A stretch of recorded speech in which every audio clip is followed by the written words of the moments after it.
भगवान श्री कृष्ण का लीला सिखाती है कि बुद्धिमानी से जियो। जहां युद्ध की आवश्यकता थी कृष्ण बुद्धि से युद्ध लड़े, पर जहां युद्ध की जरूरत नहीं थी वहां रणभूमि छोड़ करके भागे भी, कि यहां लड़ना औचित्य नहीं है, यहां लड़ना बल नहीं है, फिलहाल यहां से चले जाने में भलाई।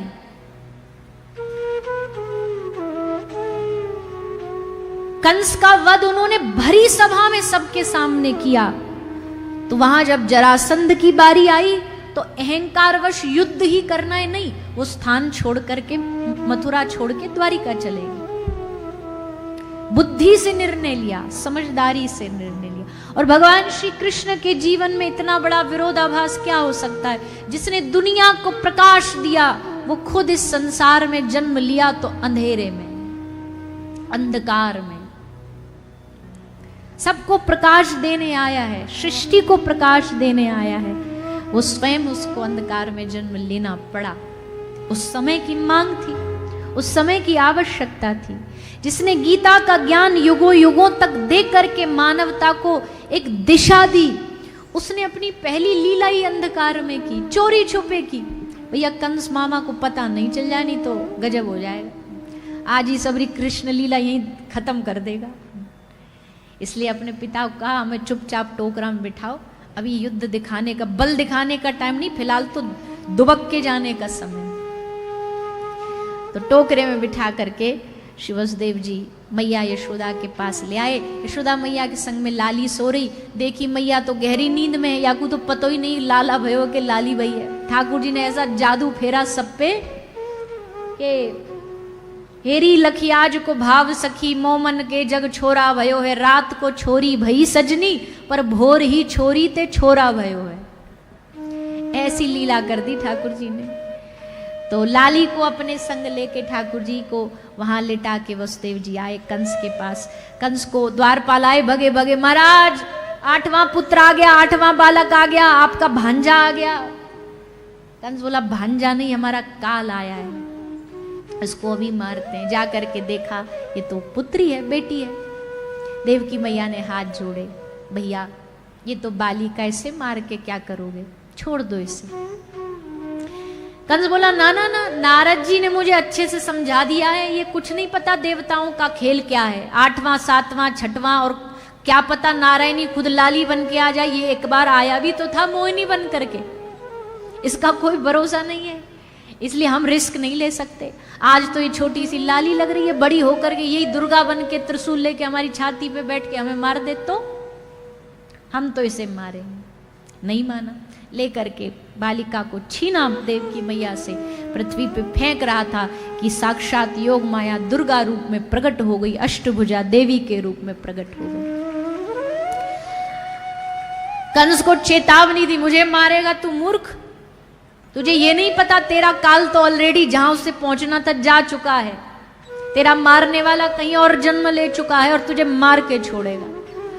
अब तो महाराज कंस को पता लग गया कि काल तो निकल गया हाथ से। भैया मृत्यु काल से तुम लाख कोशिश कर लो, लाख जोर लगा लो, कितने भी, अब हम ये नहीं कह रहे कि ये नहीं करना चाहिए, अर्थ गलत ना ले, पर कितने भी विटामिन्स खा लें हम, कितनी भी च्यवनप्राश खा लें हम, कितनी भी हम भस्में खा लें, मृत्यु तो एक दिन आएगी आएगी, बुढ़ापा तो आएगा, बाल तो सफेद होंगे ही होंगे, दांत झड़ेंगे ही झड़ेंगे, आंखों की रोशनी जाएगी ही जाएगी, चाहे तुम कितनी जवानी दिखा लो, मृत्यु तो आएगी आएगी। कितने भी बच लो, कितने भी झंझट पाल लो, सावधानी रखनी चाहिए। हम ये नहीं कह रहे, शरीर है जब तक बढ़िया चले, मशीन बढ़िया है, शरीर है तो भजन है, नहीं तो भजन भी नहीं कर पाएंगे, पर काल से कौन बचा है। हम कई बार कथाओं में दृष्टांत देते हैं, सुनाया है कि एक लड़कपन में एक लड़का बोला हम हराएंगे यमराज को। यमराज जी आए उसे लेने के लिए, चल बेटा तेरे लिए हम विमान लाए, चल हमारे संग। बोला अरे यमराज जी क्या जल्दी है, अभी तो टाइम बहुत है हमारे पास, चलेंगे चलेंगे, थोड़ा चाय कॉफी पियो हमारे साथ बैठ के, बताइए क्या लेंगे आप। यमराज जी बोले बड़ा अद्भुत बच्चा है भैया, पहली बार जीवन में देखा है आदमी, यमराज को कह रहा चाय कॉफी पियेंगे। यमराज को देखकर दुनिया को भय होता है और ये हमें अतिथि सत्कार कर रहा है, वाह वाह वाह। ला भैया चल, आज हमने तो कभी पी के नहीं देखी, पर आज ये कलयुग वाली चाय ही पिला दो। राम जन्म में दूध बहुत था, कृष्ण जन्म में घी, और कलयुग की है चाय प्यारी, फूंक फूंक कर पी। कलयुग की है चाय प्यारी, जा घर जाओ चाय लेंगे, ऐसी आदत बन गई। चाय क्या दवाई हो गई, क्या बोल चाय बना दो, हमारे सर में दर्द हो रहा है, अरे चाय की दवाई है। पर हो जाती है आदत, नहीं छूटती। तो अच्छा, हम ये भी नहीं कह सकते चाय छोड़ दो, क्योंकि हम खुद पीते हैं। अब आदमी ऐसी बात बोल दे तो फिर उसको मन में बड़ा आता है कि भैया तुम कैसे बोल सकते हो। हाँ, पर हमारा ये नहीं है कि नहीं मिली तो हम मर जाएंगे, ठीक है मिल जाए तो ठीक है। वैसा नहीं है कि चाहिए ही चाहिए, नहीं तो सर दर्द, नहीं तो ऐसा, नहीं तो वैसा। तो हाँ, बोला आप चाय बना दो, तो वो लाया चाय बना करके। अच्छा, उसने चालाकी क्या करी, अब आजकल का युवा बच्चा था, फेसबुक या बच्चा था, दिमाग लगाया, बोले यमराज जी से थोड़ा टाइम मांगेंगे तो ऐसे तो देंगे नहीं, एक काम करते हैं, अपना बारी चेंज करने के लिए उसने चाय के कप में नींद की गोली मिला दी। नींद की गोली देके यमराज जी को, ले यमराज जी चाय, यमराज जी चाय पियो, और यमराज जी वही सोफे पे जय सीताराम। अब लेट गए तो उनने तुरंत उसने झोला खोजा कि इनका कोई तो डायरी रजिस्टर होगा जिसमें लिस्ट होगी ना एक, कि भाई अब इसको उठा के लाना, अब इसको उठा के लाना, उसमें हमारा नाम होगा डायरी में, तो हम काट के उसको एकदम लास्ट में लिख देंगे, तो कम से कम जितनी देर में औरों को पकड़ के लाएंगे तो इतना देर हमें एक्स्ट्रा मिल जाएगा। तो उसने अपना नाम ऊपर से काट के डायरी में रजिस्टर में सबसे लास्ट में लिख दिया। बड़ा खुश, बच गए हम तो।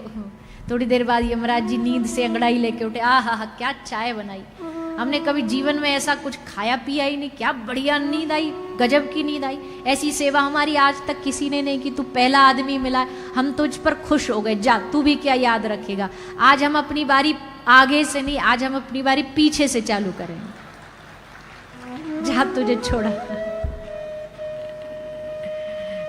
लो कर लो बात, लो बच लो मृत्यु से। कैसे बचोगे? अब ये मत पूछना ये कहानी भागवत जी में कहाँ लिखी है क्योंकि ये मनगढ़ंत है, पर उदाहरण देने के लिए तो कभी कभी चल जाता है, थोड़ा आप भी हंस लो इसलिए। तो भैया कंस को कौन समझाए कि तेरा काल कहीं और जन्म ले चुका है, अब तू चाहे कितने भी हाथ पांव मार ले, वो तो तुझे मारेगा ही मारेगा।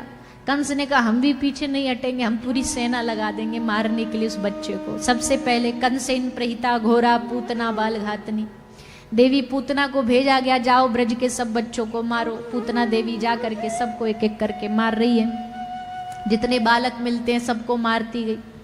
पहुंच गई ब्रज भूमि में, जैसे ब्रज भूमि में आई, आहा उसका रूप देख करके सब आकर्षित हो गए, क्या बढ़िया सुंदर रूप लेकर के आई है। हमने एक दिन कहा था संसार तो रूप से ही आकर्षित होता, पहनावे से ही आकर्षित हो जाता है, बढ़िया चीजों से आकर्षित हो जाता है। तो आकर्षित ऐसे हो गए कि ब्रज की गोपियां ये कह रही हैं कि ये साक्षात लक्ष्मी जी आई हैं हमारे यहाँ। यशोदा मैया देख करके आकर्षित हो, आहा हा क्या बढ़िया सुंदर कन्या हमारे घर अप्सरा आई है।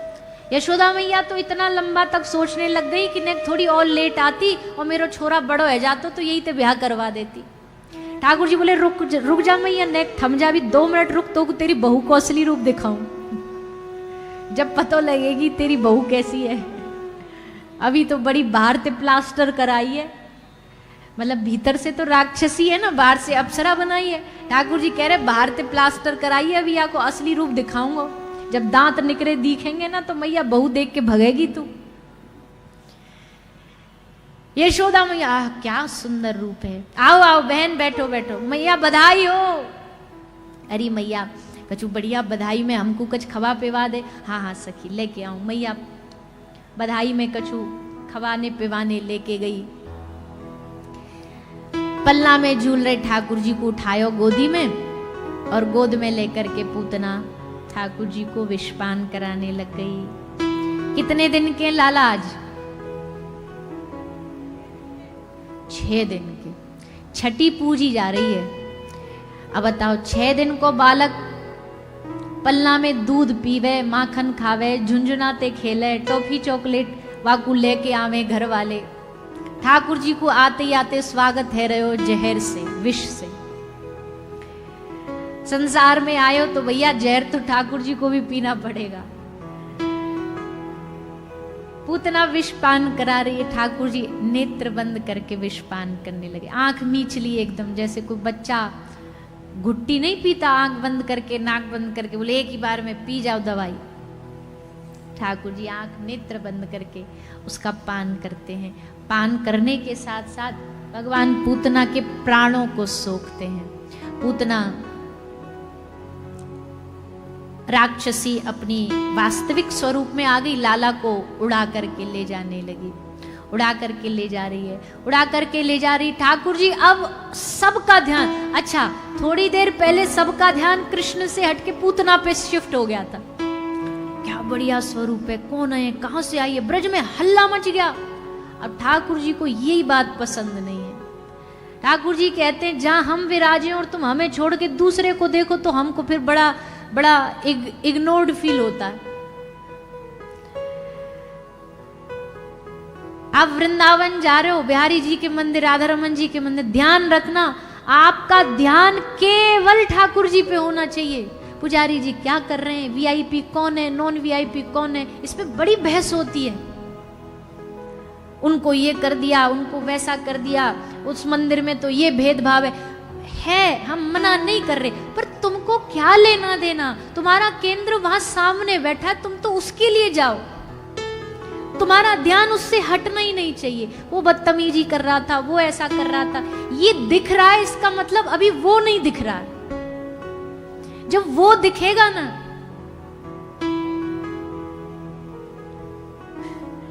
संसार के प्रेम में कहते हैं जब कोई प्रीतम दिखता है ना तो वायलिन बजने लगती है, ऐसा बोलते हैं कि चारों तरफ घंटियां बजने लगती हैं, बारिश होने लग जाती है। ऐसा एक संसार का प्रेमी अपने प्रीतम को देख करके अनुभव करने लगता है। संसार के प्रेमी में यह अनुभव हो सकता है, तो सोचो ठाकुर जी को देख करके हमारे दिल की घंटी क्यों नहीं बजती, हमारी आंखों में, नेत्रों में वो क्यों नहीं बसते, हमें दूसरी चीज क्यों दिखाई देती। फोटो में ही लड़े पड़े हैं, फोटो ही खींच के लेकर के जाएंगे। पुजारी जी हल्ला मचा रहे हैं, मंदिर में प्रांगण में फोटो खींचना मना है, मना। चुपचाप लो, तुम चतुर हो, हम तुम्हारे भी गुरु हैं, चुपचाप फोटो ले लो, निकलिए इन सब से बाहर। कथा में भी कथा का केंद्र कृष्ण है। जिस दिन हम कथा के आयोजक, कथा के प्रवक्ता, कथा के श्रोता, इन तीनों का केंद्र जब तक केवल भगवान नहीं होंगे ना, तब तक कथा मनोरंजन तो बनेगी, कथा प्रदर्शनी का साधन तो अच्छा बनेगा, दिखने में लगेगा हाँ प्रचार बहुत अच्छा हुआ, अरे लोग बहुत आए थे, जनता बहुत आई थी, अरे लाइटिंग्स बड़ी बड़ी आती, ये बाहरी चीज तो अच्छी लगेगी दिखने में, पर ये कथा मन को उतर नहीं पाएगी, मन को बदल नहीं पाएगी जब तक केंद्र भगवान। यहाँ कोई वीआईपी नहीं है, यहाँ एक ही वीआईपी है, केवल कृष्ण, कोई वीआईपी नहीं है।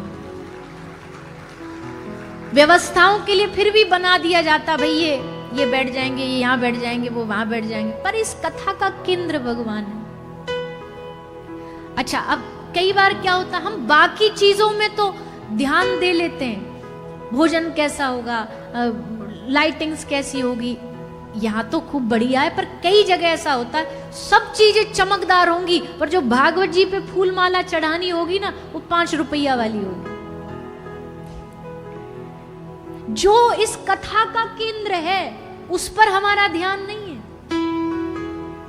बाहरी प्रदर्शनी पे ध्यान है कि बाहर के लोग क्या देखेंगे, वो देखो, वो क्या बढ़िया चमाचम होना चाहिए, वो बढ़िया होना चाहिए। ऐसा अगर हमारा ध्यान दूसरी जगह भटका ना, तो फिर ठाकुर जी नहीं आते कथा में।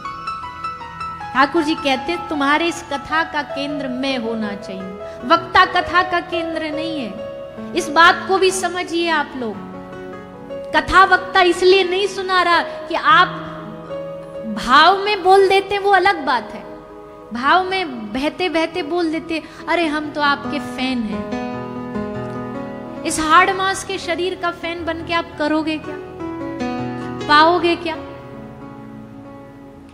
कथा इसलिए नहीं सुनाई जा रही कि आप वक्ता से जुड़ जाओ, कथा इसलिए सुनी जा रही है कि जिसकी कथा सुनाई जा रही है आप उससे जुड़ो, आप उनसे प्रेम करो। ठीक है, सम्मान है। अब इस व्यासपीठ पे हम नहीं, कोई यहां से एक कोई भी व्यक्ति आके बैठेगा तो हम भी उसको प्रणाम करें क्योंकि वो व्यास स्वरूप है, वो सम्मान एक बन ही जाता है। पर ऐसे बावरे न हो जाओ कि हम व्यक्ति को पकड़ लें और जो व्यक्तित्व है, जो भगवान है, उसको हम भूल जाएं। कथा का केंद्र, उत्सव का केंद्र श्री ठाकुर जी। ठाकुर जी को नहीं भाता कि कोई उत्सव में उनको भूल जाए। अच्छा, पूतना पर ध्यान गया सबका, ठाकुर जी बोले रुक जाओ, अभी ऐसी लीला करेंगे तो तुम्हारा सबका ध्यान इससे हटके हम पे ही आ जाएगा। और जैसे पूतना राक्षसी बनी, सब बोले कन्हैया कहाँ गए हो, कहाँ गए हो? बोले ले गई ले गई ले गई, उड़ गई उड़ गई, पकड़ो पकड़ो पकड़ो। सब भागे, ग्वाल बाल सखा सबन ने जाके पूतना को, ठाकुर जी ने उसका उद्धार कर ही दिया था। जाकर के पूतना के स्तनों के बीच में लाल जी लीला कर रहे थे, हंस रहे थे, खेल रहे थे। लाल जी को नीचे उतारा और ला करके उनको,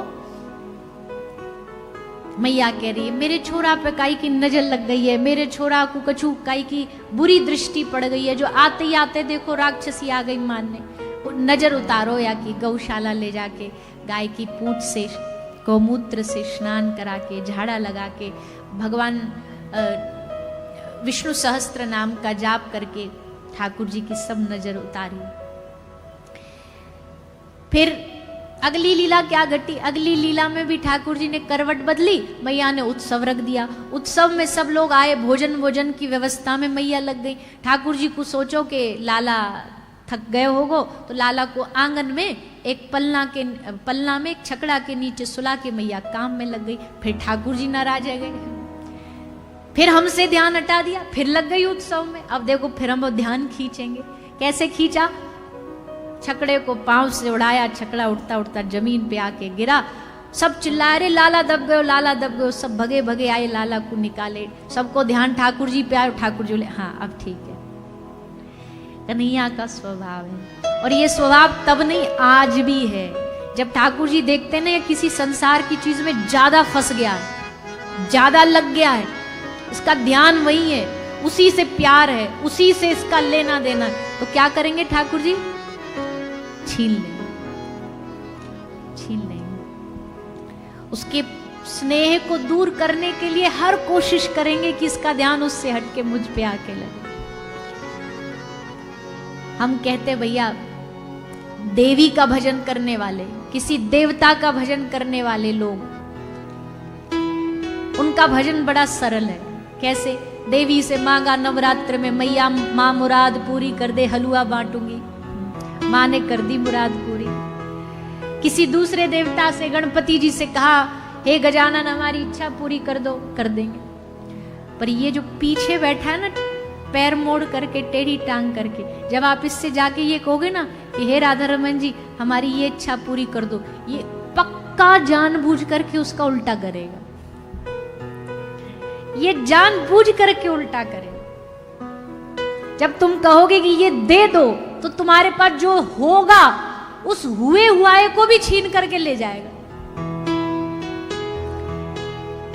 ये केवल तन ही टेढ़ा नहीं है, इसका कृपा भी टेढ़ी है, कृपा भी उल्टी है, उल्टी चाल है। कृष्ण की कृपा समझने में जन्मों लग जाते हैं, आसान नहीं है समझना। बहुत लोग आपने देखे होंगे जितना भक्ति में बढ़ते जा रहे हैं, बोले क्या हो रहा है, जितना भक्ति कर रहे हैं उतने कष्ट बढ़ रहे हैं, उतनी परेशानियां बढ़ रही हैं। क्योंकि ठाकुर जी जान रहे हैं अब इसको कैसे खींचूं अपनी ओर, कैसे आकर्षित करूं, कैसे अपना बनाऊं। सब छुड़वा देगा, सब छीनता चला जाएगा। हमें दुख लगेगा, शुरू में हमें अजीब लगेगा कि अरे राम राम क्या फायदा ऐसी भक्ति का, पर फिर धीरे धीरे उसकी कृपा समझ आएगी कि क्यों ये कर रहा था, क्यों ये जानबूझ करके ये हमारे साथ लीला कर रहा था। तो श्री जी की कृपा सीधी सी है, क्योंकि श्री जी हमारी सीधी है, भोली भाली है। ये सूदी और सांची वृषभानु की दुलरिया, तेरे कान्हा में कितने जोड़। श्री जी की कृपा सीधी है, ठाकुर जी की एकदम टेढ़ी है। इसलिए ब्रज में जो जाता ना, वो पहले श्री जी की शरण पकड़ता है, पहले किशोरी जी की शरण पकड़ता है। उसे पता है कि यहाँ इनकी शरण में जाएंगे तो फिर कोई उल्टा काम नहीं करेंगे। बोले अच्छा श्री जी ने पास कर दिया तो अब हम फिर कुछ नहीं करेंगे, अब तो बस आ जा हमारी शरण।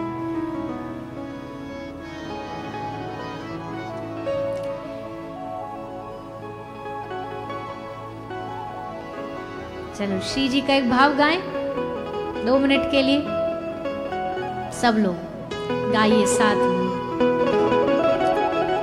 ठाकुर जी हमारे साथ कुछ गुगली न खेले हैं, उसके लिए श्री जी को मनाएं, श्री जी को प्रसन्न करें। हो मुझे चढ़ गया राधा रंग, रंग मुझे चढ़ गया राधा रंग, मुझे चढ़ गया राधा